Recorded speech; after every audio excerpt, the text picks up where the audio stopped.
212. Ladies and gentlemen, right now, we want to bring forth to the stage a very special guest, the undisputed. Nah, son, baby. And this is another episode. Can't help but swing it, boy. Swing it, brother, swing. And this is your host. Nah, son, baby. Here we go. Microphone check 1 2 1 2. This is your host, not son, baby, and this is another episode of Swingers After Dark, and I'm with my lovely guests on the show. Can I get a round of applause? Well, fuck all that. I want to talk about, love is not cheap, and so is not sex. You dig? And what is one of the How can you spot a cheapskate? What is one of the things that you can see that you may say, nah, this motherfucker is broke?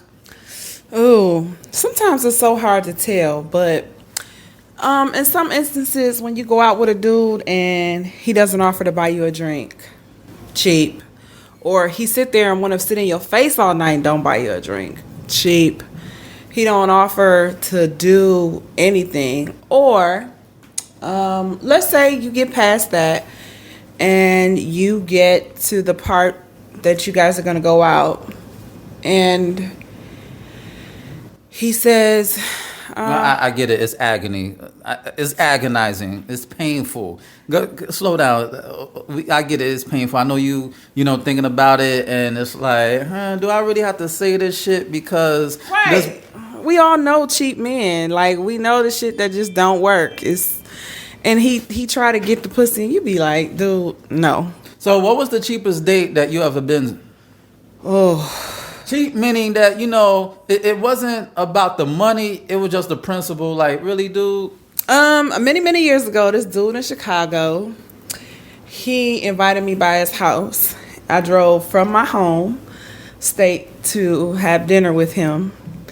And I know it's the thought that counts, but he ain't had no hot water. And he ain't had no bed. So he made me some falafel. I don't know how, because I ain't trusted, because I couldn't eat it. Because you ain't got no hot water.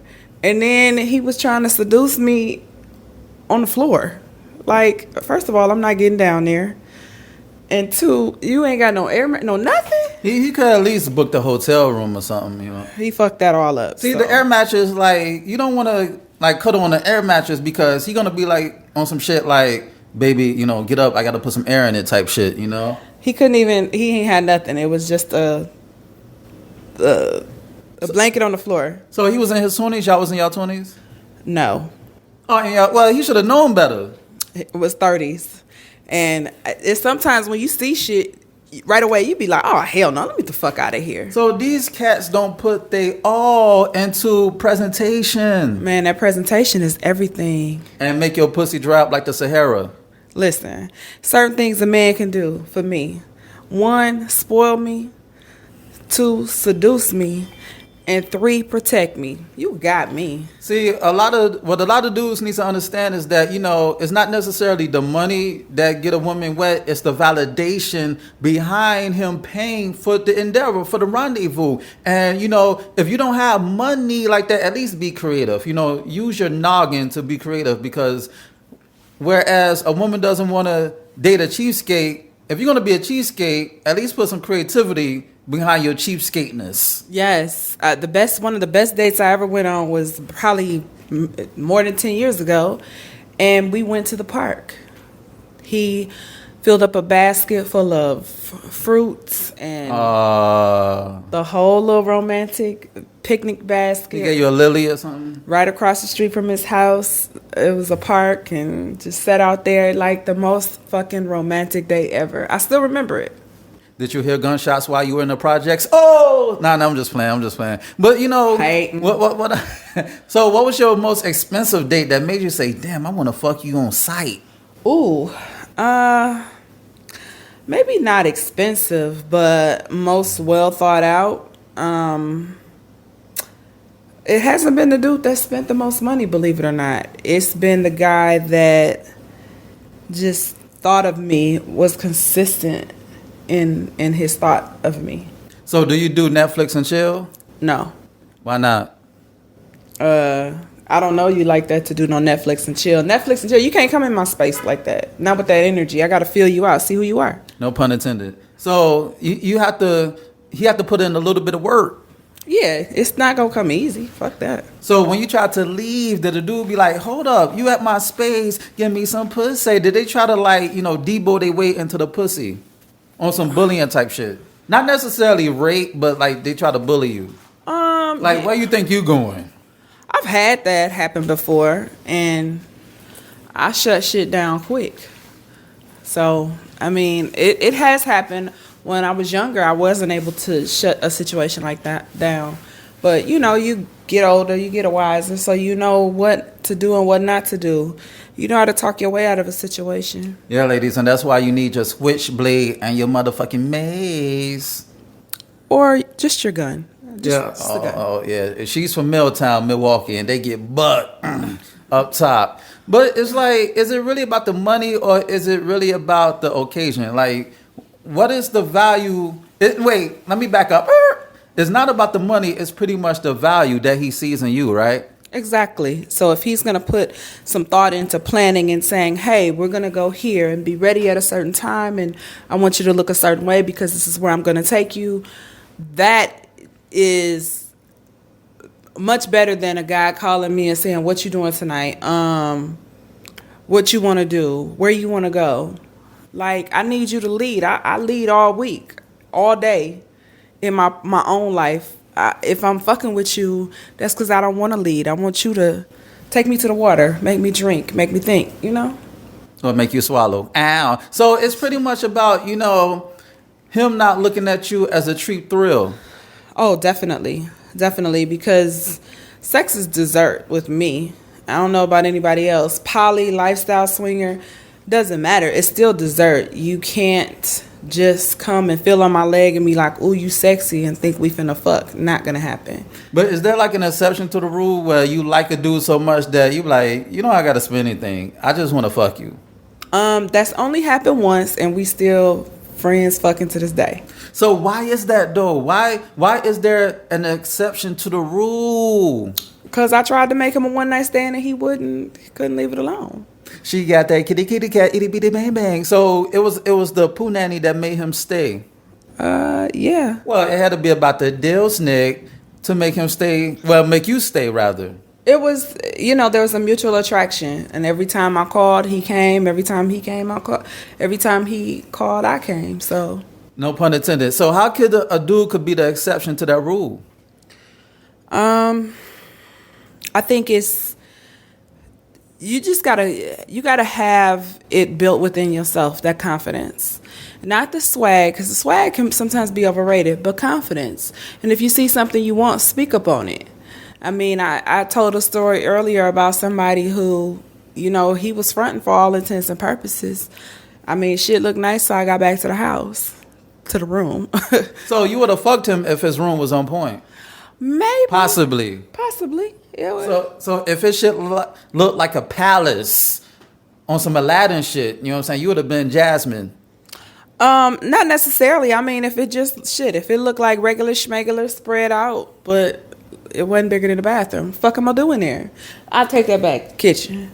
Fuck am I doing there? He's trying to fuck in a jail cell. Right. He was having flashbacks of up north. What am I doing there? Nothing. So, I'm good. But at least you couldn't run away if the dick was good, you know what I'm saying? That's like the good part. Well, I'm going to tell you a couple of other things that failed him. One, the room was very small. It was jail size. But two, he had I saw a lady's bra in there. Tacky. Oh. Tacky. So he didn't even try to make an effort. He don't deserve the pussy. He didn't even try to make an effort. Couldn't even smell it. So when you tried to leave, was he like, nah? Yeah, of course he was. He was telling me, well, wait a minute. I want to make you feel good. I want to fuck you. And I was like, I didn't come for that today. I got to go. See, he wanted you to be like Halle Berry and Monster Boss. Make me feel good. Make me feel. He wanted you to be like that because you got a lot of ass and he wanted to hit it from the back. Yeah, never. Why not? not? Like, have you ever gave up sympathy sympathy pussy? And regretted it every time. Every woman out there has done that shit, sympathetic to a motherfucker, and then you be mad like, oh my God, I could have had a fucking V8. This motherfucker here. Trust. I had a Freudian slip because sometimes, I stopped, but back in the day I used to give, sympathy dick, but not anymore because, you can't bribe a nut, you can't extort an erection, so I had to cut that shit short. Like, Exactly. if you can't get me hard, no sympathy. I can't feel sorry for you. No, there's some things that you just not gonna go for, men or women. I mean, I like both, and there's some things about some women that I'll be like, no, bitch, I'm good here. Oh, pussy smell like the Hudson River or something? Like what? No, it's a vibe. Stank ass attitude. Take your ass out there. So have you ever been on a cheap date with a chick? No, because most of the dates that I've been on with chicks I've always been me more than one. So no. Oh, so y'all on some group shit? Not with a bunch of women. It's usually me and two women and a guy. So y'all tag team him on some Legion of Doom type shit. I don't know what that is, but threesomes, yes. Oh, okay. So could he handle? Was the other chick had a big booty like you? No, but it's big. Okay, so was he able to handle that? Oh yeah. So how can a dude, when y'all on a date, how can a dude seal the deal with two chicks for a menage? Oh, he gotta arrange that shit in advance. Again, it's all about what his mind say, not what his mouth say. And it's all about presentation. There you go. So it's like it's like you saying that, you can't take me on a 2-star date when I have a 5-star pussy. Pretty much. There you go, right there. And on that note, this has been another episode of Swingers After Dark, and this is your host, Nasun, baby. Check out my website at www.nasunblaze.com. That's www.nahsunblaze.com. And check out my ebook, You, Me, Us, Them, The Swinger Manifesto. It's on Nook, Kindle, iBooks, Google Play. It'll make you say, na, ow. Shoot me an email at swingpodcast@gmail.com. That's swingpodcast@gmail.com. And hit me up with any questions and or concerns that you may have. Rate, share, subscribe, and comment on this podcast. Dig. And on that note, until next time, peace. And don't be a cheap motherfucker.